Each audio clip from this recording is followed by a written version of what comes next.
যে যারা ওজনে কম দেয় তাদের ব্যাপারে ইসলাম কি বলে। জি সম্মানিত ভাই, এটি একটি জাতীয় সমস্যা।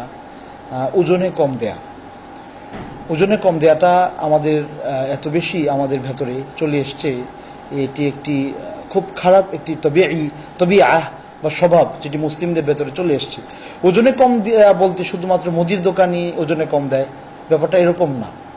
মনে করেন আপনি এক জায়গায় চাকরি করেন, আপনার 8 ঘন্টা ডিউটি, সেখানে আপনি 8 ঘন্টার জায়গায় 6 ঘন্টা করছেন অথবা 5 ঘন্টা করছেন, এটিও কিন্তু ওজনে কম দেয়া হচ্ছে। আপনার যতটুকু দেয়া দরকার ছিল আপনি তদ্দুর দিচ্ছেন না।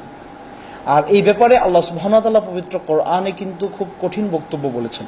তিনি বলেছেন যে ওয়াইলুল লিল মুতাফফিফিন, যে ধ্বংস অথবা ওয়াইল নামক জাহান্নাম ওই সমস্ত ব্যক্তিদের জন্য যারা মাপে কম দেয়।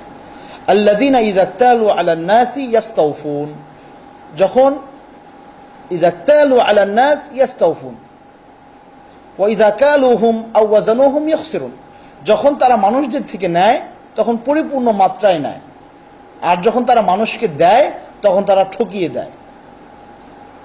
এটি যেমন মুদির দোকানি যেটি করছে, আপনি আলু কিনলেন, টমেটো কিনলেন, যাই কিনেন, সেখানে যদি তিনি আপনাকে কম দেয়, কোনো ফল বিক্রেতা যদি আপনাকে ওজনে কম দেয় ইচ্ছে করে, তাহলে তার জন্য ওয়াইল নামক জাহান্নাম অথবা ধ্বংস অপেক্ষা করছে।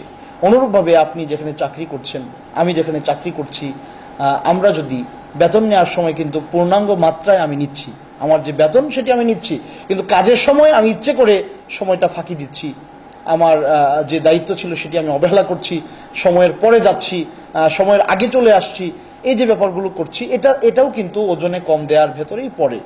সুতরাং আসুন আমরা আল্লাহ সুবহানাহু ওয়া তাআলার এই বাণীটার দিকে খেয়াল করি, যেখানে বলা হয়েছে যে ধ্বংস অথবা ওয়াইল নামক জাহান্নাম যারা মানুষকে মাপে কম দেয়, ওজনে কম দেয়, এটি একটি ধ্বংসাত্মক কাজ, যেটি আপনাকে তিলে তিলে ধ্বংসের শেষ সীমানায় নিয়ে যাবে।